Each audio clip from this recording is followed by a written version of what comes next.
intellectual heart of Alexandria, a city where the air smelled of papyrus and sea salt. While others of her station sought luxury, she spent her hours in the great library, mastering mathematics, philosophy, and strategy.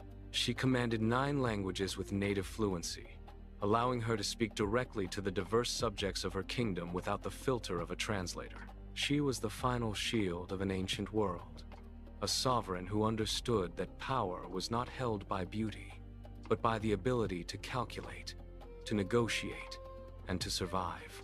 The legend of the seductress is a convenient lie.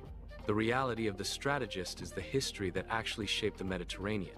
The death of her father shattered the fragile peace of the palace. Ptolemy XIII, only 10 years old, became the puppet of advisors, who viewed the throne as their personal prize. They moved with calculated speed, purging her allies and stripping her of authority. Within weeks, the corridors of the palace turned hostile. She was not merely sidelined, she was hunted.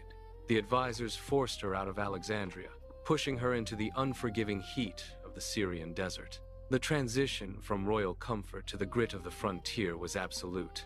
She traveled with a small, loyal guard, sleeping on the hard earth and drinking from stagnant wells. Every mile away from the capital was meant to be the end of her reign, but the desert did not break her. Instead, the isolation sharpened her focus. She spent her nights mapping the routes back to the Nile, and her days recruiting soldiers from the border tribes. She traded gold for loyalty and promises for steel. She was building an army, and her eyes were fixed on the throne that was rightfully hers. The palace gates were sealed. Her brother's soldiers stood watch, a wall